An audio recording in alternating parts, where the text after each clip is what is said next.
Assalamualaikum warahmatullahi wabarakatuh.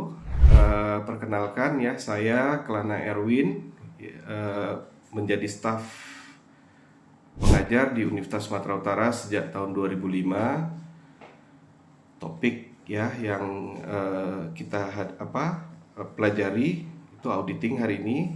Sebelumnya saya akan memperkenalkan diri dulu.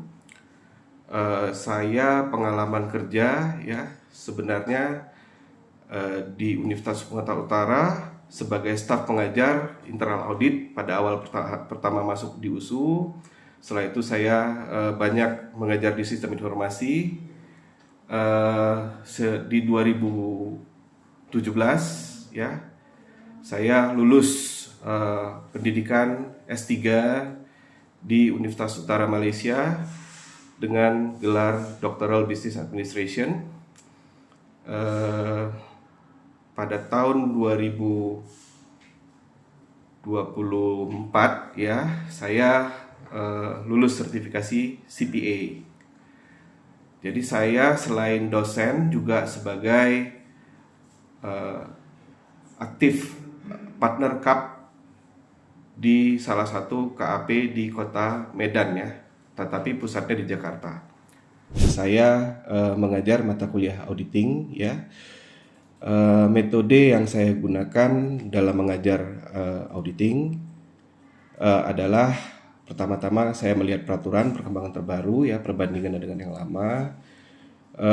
Saya banyak menggunakan kasus-kasus yang mungkin disamarkan dari data asli yang ada di lapangan, juga dibantu dengan aplikasi Excel, dengan case study yang mungkin didesain mudah untuk mahasiswa dan juga interaktif ya, karena banyak melibatkan kelompok dan diharapkan brainstormingnya berjalan lancar ya.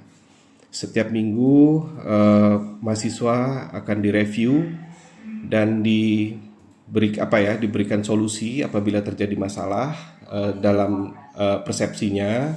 Proses pengertian dari audit diharapkan lebih berasa real ya. Dengan adanya pembelajaran secara berkelompok tadi ya, karena audit itu adalah bisa dibilang pelajaran yang ada dasarnya, sertifikasinya juga ada pakem ya, harus ada mengikuti standar audit, harus mengikuti peraturan dari SAK ya, termasuk juga Kementerian Keuangan, juga termasuk di dalamnya ada hukum ya, ada hukum dan peraturan yang harus kita ikuti. Itu akan sambil berjalan disosialisasikan kepada mahasiswa.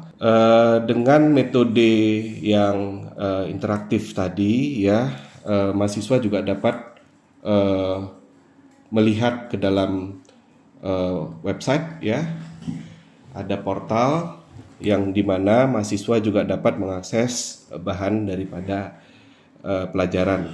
Demikian ya proses ya, mudah-mudahan dengan metode yang didesain untuk memudahkan mahasiswa bisa bekerja nanti setelah tamat mungkin di kantor akuntan publik ataupun sebagai internal audit di perusahaan dan langsung bisa bermanfaat ilmunya di lapangan. Di mana pelajarannya akan membahas tentang perencanaan audit ya. Jadi adapun sedikit ya, mungkin kita akan menggunakan atlas ya. Nanti atlas itu akan menjadi relying ya daripada pelajaran ini agar lebih dekat ke bagaimana terjadinya proses audit di lapangan. Jadi sebenarnya tujuan pembelajarannya ya menjelaskan secara konsep bagaimana perencanaan audit, prosedur audit, dan mampu menyusun laporan audit. Jadi dari perkuliahan ini ya, jadi kita masih membahas tentang perencanaan, siklus pendapatan ya, dan penerimaan kas, siklus perolehan dan pengeluaran kas, siklus aset tetap ya, siklus investasi ya, siklus penggajian SDM, siklus inventory, warehousing, siklus pendanaan dan siklus saldo kas ya. Metode pembelajaran ya menggunakan self-directed learning ya, di mana mahasiswa diharapkan bisa mampu mempelajarinya sendiri ya. Saya harapkan di dalam ini ya, di dalam web di dalam aplikasi tadi ya. aplikasi Excel ya, Excel yang sudah template tadi, adik-adik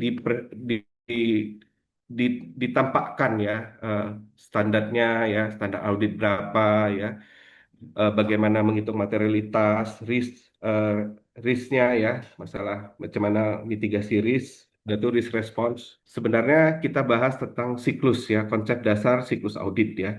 Terus bagaimana kita mendeskripsikan tahapan pengujian audit ya. Jadi perencanaan audit adalah proses awal ya melaksanakan audit. Jadi sebenarnya memastikan bagaimana audit itu bisa berjalan efektif dan efisien. Jadi banyak kejadian ya audit itu terlalu singkat atau terlalu efektif, terlalu efisien ya, tidak efektif dikarenakan tidak tahu mana resiko dari bisnisnya. Jadi penting sekali kita tahu apa dari bisnis dulu ya, bisnis yang mau kita tuju, eh, apa resiko dari bisnis tersebut ya. Terus menentukan sifat waktu dan luas prosedur audit. Jadi banyak kadang-kadang usaha jasa ya berbeda resikonya dengan usaha industri ya, atau mungkin juga seperti rumah sakit ya. Kalau kita bahas rumah sakit itu kompleks ya. Ada jasa ya, ada di situ obat diracik jadi produk A menjadi produk B, termasuk juga resikonya ya, karena banyak sekali kode etik profesi kedokteran ya dan keperawatan yang mungkin harus dilindungi ya. Dan transparansi itu menjadi dasar ya untuk suatu saat dapat menilai resiko baik itu operasional maupun juga secara akuntan ya, akuntansi. Jadi eh, sedikit kita sudah masuk ke bagian definisi area resiko ya. Tadi masalah bentuk bisnisnya tadi sudah kita bahas. Dengan kita memahami entitas dan lingkungannya ya, jadi kita bisa memilah-milih ya mana part-part yang penting untuk diperiksa ya, sebenarnya begitu. Terus juga bersangkutan ya kita dengan bagaimana kita memulai pemeriksaan karena sebagaimana usaha ya yang sejenis biasanya mempunyai karakteristik yang mirip ya. Termasuk adakah kemungkinan salah saji ya, resiko salah saji, terus menentukan berapa banyak materialitas yang harus kita tentukan ya. Termasuk program audit dan menentukan bagaimana sumber daya tugas tim audit ya. Jadi banyak kasus ya adik-adik partisipan perkuliahan ini sumber daya ya dalam hal audit ini tergantung bentuk bisnis ya. Jadi kadang kita ini orang akuntansi ya, pelajarannya akuntansi, tetapi secara di lapangan ya kemungkinan kita akan menghadapi berbagai jenis eh, bisnis ya. Contohnya ya, kita mengaudit bisa jadi kita mengaudit perusahaan konstruksi ya, di mana kita mungkin butuh ahli di bidang konstruksi, di mana kita dapat menilai resiko daripada aset yang akan diperdagangkan sebagai persediaan. Benar nggak, betul nggak, sesuai nggak dengan yang sudah didokumentasi oleh manajemen. Tahapan pengujian siklus penjualan dan piutang. Jadi ini sebenarnya kalau kita bahas eh, uji dokumen faktur, bukti pengiriman ya. Jadi ini sebenarnya adalah substantif test yang dilakukan pada fase audit itu diterima ya. Jadi banyak keadaan-keadaan itu eh, saldo yang dicatat piutang itu masih ya perlu kita yakini lagi dengan menambah prosedur tambahan yaitu menggunakan konfirmasi yang ditandatangani oleh pihak manajemen ya bahwasannya menyatakan benar bahwasannya nilai persediaan itu sesuai ya dengan melakukan uji petik juga bisa melakukan perhitungan saldo mundur ya.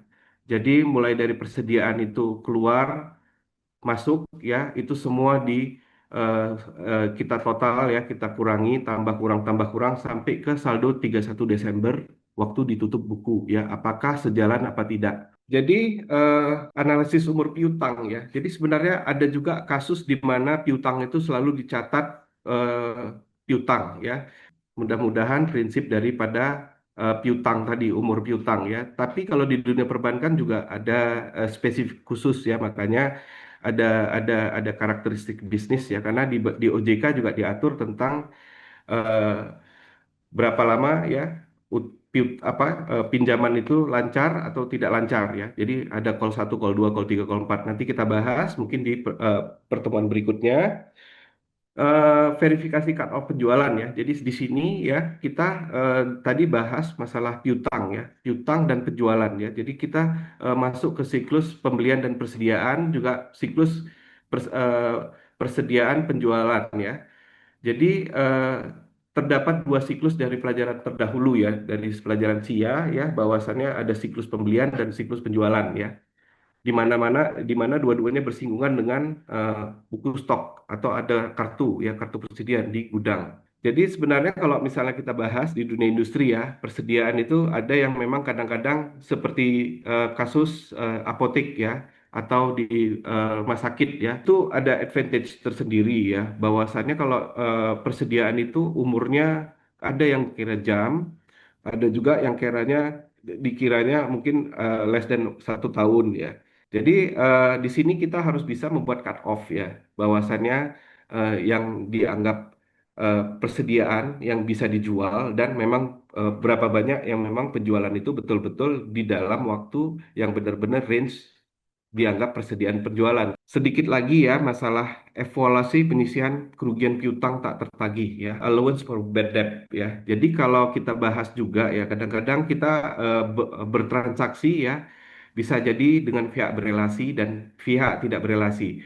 Ada yang mau menambahi masalah pihak berelasi dan tidak berelasi? Mungkin bahasa awamnya langganan, langganan sama tidak langganan ya. Mungkin kalau di Indomaret ditanya, Bapak ada nomor, ada yang member, ada non-member. Mungkin begitu ya. Jadi bisa juga sampai eh, pihak berelasi dan tidak berelasi ini bisa dengan kontrak juga ya, Bapak Ibu ya. Kontrak jangka panjang ya, kita harus lihat kontraknya. Apabila terjadi peristiwa-peristiwa penunggakan, berarti kan ada di situ peristiwa hutang dan piutang. Itu nanti ada prosedur offsetting ya, apabila mau peristiwa tutup buku ya, dan itu harus kita surati juga ke perusahaannya dari via internal perusahaan. Offsetting ya, Pak, Bapak ada kirim barang sekian ribu, uangnya belum kami kirim. Bapak juga berutang sama kami ya, nilainya 5.000. Apa kita impas saja Pak? Ah, itu bisa harus, tapi harus diungkapkan, dan mungkin apabila proses audit datang itu harus kita sampaikan gitu. Kita offset gitu. Jadi bisa aja hutang piutang itu kadang-kadang kasusnya minus. Ya, piutang minus berarti dia berutang, ya. Itulah yang perlunya perlunya jurnal koreksi, jurnal penutup. Izin Pak, saya mau bertanya kira-kira proses offset ini perlunya apa ya Pak? Itu aja sih Pak Offsetting pertanyaan. ya. Eh, Di offsetting. Makanya kalau berelasi ini kita ada kemudahan ya, karena memang sudah berkontrak ya, sudah ada hubungan ya. Jadi ada kadang-kadang kita pesan barang sama dia, persediaan, atau kita mungkin membeli barang sama dia, atau kondisinya kita punya hutang dan piutang ya, punya akun fix di perusahaan. Jadi apabila terjadi ada pesanan ya, harusnya piutang itu kan kita terima tagihan ya, terima tagihan kan. Tapi rupanya kita berutang juga, kita beli produk dia gitu. Kita beli produk dia, kita belum bayar juga. Waktu mau tutup buku, kita konfirmasi sama mereka, Pak, Bapak punya utang 5.000, saya beli barang sama Bapak juga ada 5.000, gimana kalau offset? Nah, begitu. Offset itu berarti dikecilkan, Bapak Ibu, tapi dengan persetujuan ya, Bapak Ibu. Atau juga ada istilahnya sister company ya. Sister company itu adalah perusahaan yang mungkin sahamnya satu orang ya, atau eh, holding ya. eh, Satu supplier, satu bagian produksi, satu lagi bagian sales ya. Sering terjadi utang piutang antar antar sister company tadi. Jadi ada kewajiban yang belum dibayar, ada barang yang belum dibayar, itu mereka offsetting sebelum tutup buku. Sebelum maksudnya apa? Plus minus eh, harusnya kalau kontrak kan memang bayarnya kuantitas ya, kilo atau kuantitas liter atau kuantitas unit ya, dengan nilai uangnya ya. Jadi sebelum tutup buku ya harus kita jelaskan bahwasannya kami tetap berutang sekian unit, tapi secara uang nilainya impas gitu. Oh berarti kalau saya simpulkan nilai apanya transaksinya harus sama ya Pak? Berarti nggak bisa misalnya pihak A Berkurang nggak bisa. 5.000, Iya, pihak B-nya misalnya 7.000, berarti nggak bisa kayak gitu ya Pak? bisa Misalnya jadi tinggal harus 2.000 sama-sama. gitu. Oh Tapi bisa itu Pak? bisa. Atau kita boleh juga memberikan saran kepada manajemen untuk melakukan offsetting ya.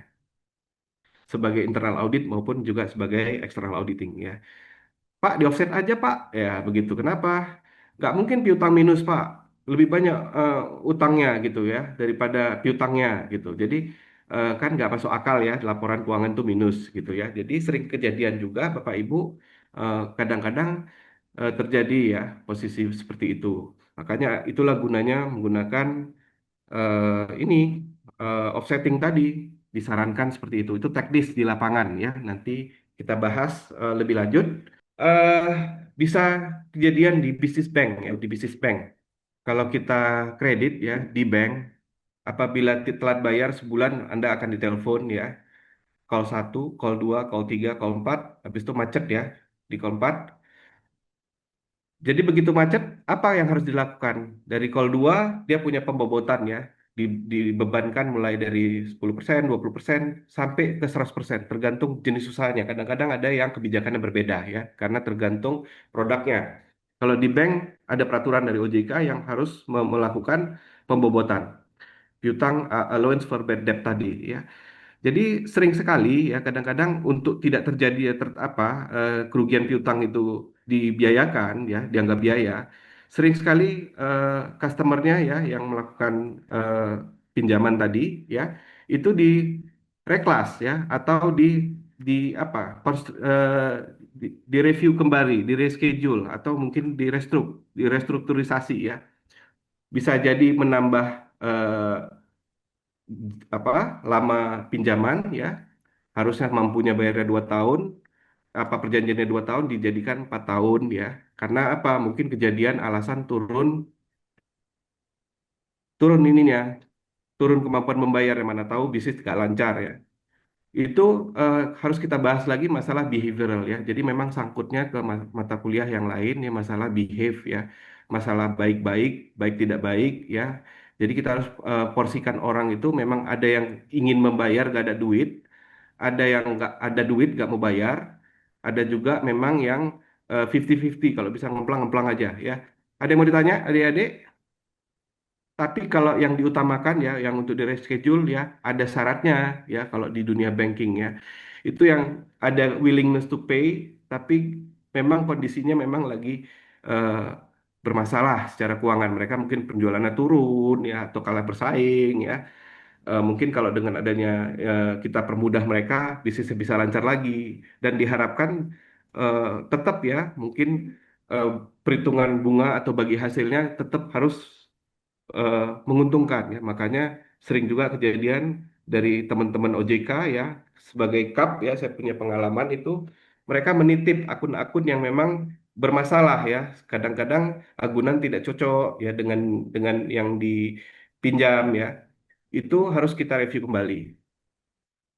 Oke, kita lanjut lagi ke cek dokumen pembelian dan penerimaan barang, ya. Terus kita juga sebagai auditor, sebagai internal dan eksternal juga harus membuat konfirmasi. Tadi kan kita udah bahas di piutang ya, di hutang, termasuk ya, itu harus melakukan konfirmasi. Jadi mudah-mudahan nanti template-nya kalau nggak salah di Atlas sudah ada ya, nanti adik-adik bisa cek juga, termasuk masalah hutang-hutang usaha ya, sudah lengkap dengan SA-nya dan dengan peraturan apanya ya peraturan daripada SAK-nya verifikasi otorisasi dan pencatatan pemberian ya jadi eh, kita harus cek juga ya kalau misalnya kita beli barang ya otorisasinya biasanya ada rutin ada non rutin ya kalau misalnya perusahaan produksi kita bahas juga eh, HPP makanya ada pencatatan-pencatatan yang khusus eh, eh, membiayakan urusan biaya langsung ya. Jadi terkait dengan mata kuliah lain yaitu akuntansi biaya, cost accounting dan cost management ya. Jadi sebenarnya ya kalau kita lihat di sini otorisasi pencatatan pembelian ini ada yang regular, ada yang irregular, tiba-tiba ya, tiba-tiba ada problem ya. Jadi ada yang insidental, ada juga yang memang on schedule ya, memang betul-betul eh, sudah ada kontraknya, mungkin per bulan ya. Apalagi bisnisnya nanti kalau kita bahas di pelajaran SIA ada just in time ya, pelajaran just in time. Itu kita harus cek ya bahwasannya otorisasinya benar sesuai nggak dengan permintaan dengan yang didatang barangnya. Jadi perlu mencek kartu stok saldo apa stok daripada persediaan, mutasi persediaan tadi. Ya, makanya dibandingkan hutangnya dengan stok di persediaan yang datang berapa dan berapa yang diproduksi. Termasuk juga ada rekonsiliasi hutang dengan laporan bank ya atau vendor ya. Jadi kita mencek ya secara eh, real ya di lapangan mutasi keluar masuk yang ada dengan melakukan pengecekan secara acak kalau secara internal ya. Jadi waktunya insidental tiba-tiba juga eh, kalau pada akhir masa audit ya, misalnya dilakukan audit KAP ya, mungkin di bulan April, kita hitung dari bulan April dari tanggal kita audit sampai ke saldo Desember ya, sama dengan menghitung mutasi kas tadi ya, atau mutasi persediaan tadi, pembelian tadi ya. Jadi observasi fisik ini kalau di internal audit biasa dilakukan sebulan sekali, ada juga yang 3 bulanan, ada yang setahunan. Terba, ter- terba, ter, apa ya harusnya terencana berdasarkan schedule dan teknik sampling yang memadai ya. Jadi di akhir-akhir perkuliahan harusnya ada teknik sampling ya. Nanti kita bahas karena terkait juga di mata kuliah lain ya, metodologi penelitian ya. Tahapan pengujian siklus persediaan di mana kita melakukan observasi fisik persediaan ya secara langsung ya difoto ya dihitung ya berdasarkan mutasi yang ada pada saat itu terus kita akan telisik ke buku persediaan ya plus keluar masuk ya sisa di Desember nilainya sama apa enggak. Verifikasi persediaan akhir ya betul-betul kadang kejadian ya ada banyak kasus ya jual minyaknya bocor ya, eh, tangkungnya tetap ada ya, tapi mungkin isinya sudah tidak ada. Jadi perlu juga dicek ya, benar-benar ya, eh, kadang-kadang insidentil jumpa ya di lapangan minyaknya sudah jatuh ke lantai ya. Terus uji perhitungan harga pokok ya, jadi cut off-nya dari Desember ya. Jadi kita menghitung juga berapa yang diproses, berapa yang menjadi output. Eh, Kalau di usaha sawit ada hitung randemen ya, termasuklah kita harus menghitung tabel ya, meminta tabel kepada mereka sertifikasi daripada pabriknya ya, berapa randemen persentasenya ya. Jadi tergantung daripada jenis klasifikasi usaha. Terus evaluasi persediaan barang usang atau rusak ya. Tadi udah saya bahas yang bocor-bocor ya. Kadang-kadang barang itu retur ya di di luar dari kontrak ya. Kadang-kadang FOB ya. Kita nggak mau tahu kalau barangnya rusak ya kita balikan ya tanggung jawab mereka. Tapi kalau kejadiannya nggak free on board ya, eh, kita pesen sendiri, datang sendiri rusak rupanya di depan kita ya terpaksa kita beli lagi ya jadi scrap. Izin Pak, Ya, Pak Raffi. eh, untuk si auditor mengobservasi eh, kliennya gini lah Pak, misalnya entah persediaan atau peralatan dan lain-lainnya gitu Pak, Mm-mm. itu sesuai pemahaman dan pengetahuan si auditor atau harus ditemani dengan ahli di bidang itu Pak? Ada yang dibahas, kita bahas di Atlas itu ada audit spesialis ya. Ada orang yang punya sertifikasi tentang produk tadi.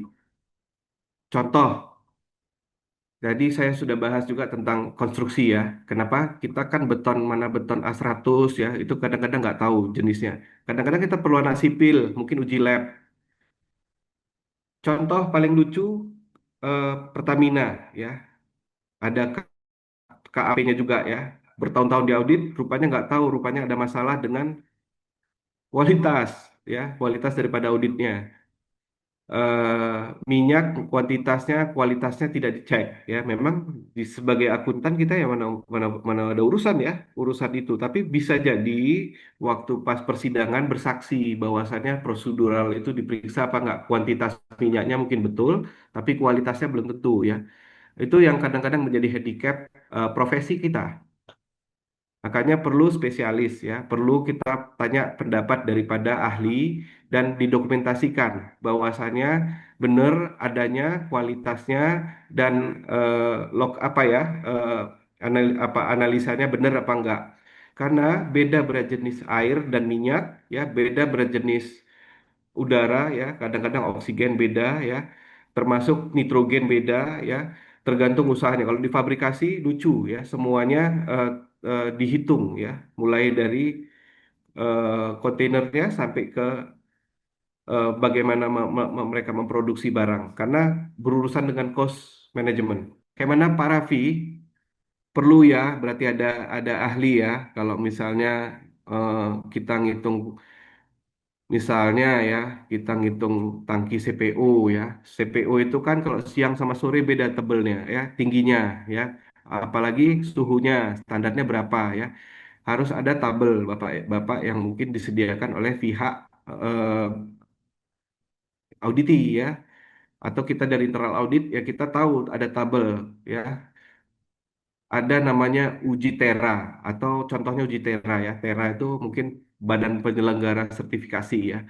Eh, Makanya kalau tiba-tiba perusahaan itu nggak punya ya, mereka punya isu, ada masalah gitu. Jadi kita perlu tahu juga dari sektor peraturan dan undang-undangnya, safety-nya bagaimana agar kita jangan sampai salah menilai.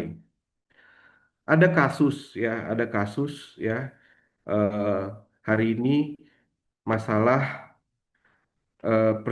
barang yang didagangi itu adalah barang-barang yang punya paten. Patennya adalah CAD ya. Yang diproduksi mungkin adalah macam-macam ya, 3D apa namanya itu? Cutting laser itu ya, cutting laser besi ya. Kita bisa buat pola ya, kita bisa buat model untuk gedung ya, mungkin untuk ornamen ya. Itu eh, kita beli beli loh gambarnya itu, gambar ornamennya itu ya harus beli ya sama yang buat ya. Itu kan dicatat sebagai aset ya kalau kita beli ya, kita beli hak gambar itu saya punya saya ya gitu. Itu kita beli ya, kita kita bayar sama pihak yang membuat ya, harus didaftarkan haki juga ya. Jadi masalahnya apa? Molding ya, kadang-kadang dicatat sebagai aset ya. Padahal moldingnya molding hancur ya. Bisa jadi kertas, bisa jadi mungkin material besi yang mungkin menjadi tatakan dan apa ya. Bisa jadi sand cast ya. Karena sekali cetak kan hancur. Jadi kalau dibiayakan rugi gitu kan.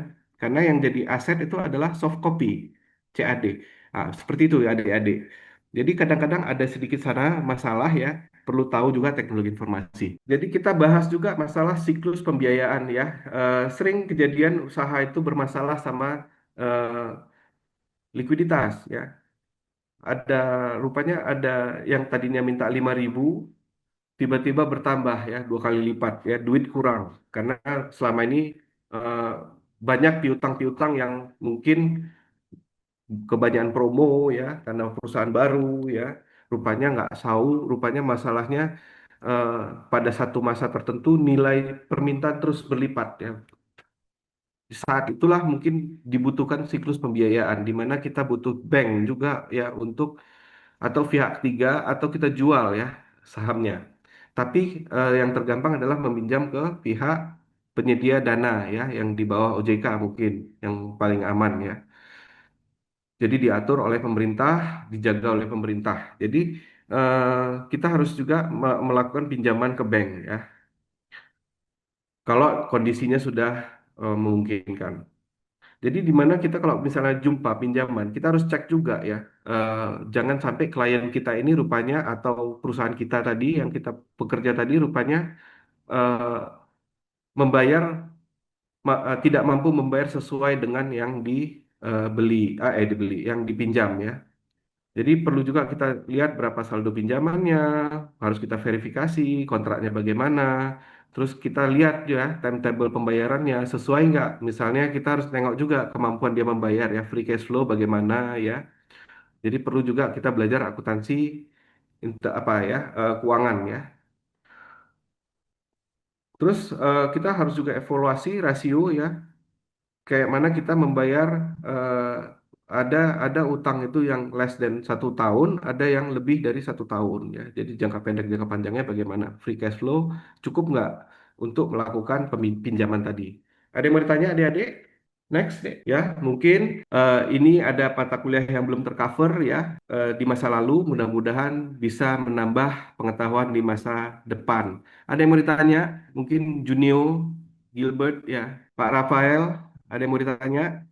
Terima kasih banyak ya atas waktunya. Sebelum saya tutup ada lagi nggak yang mau ditanya? Jadi terima kasih banyak atas kesempatannya ya.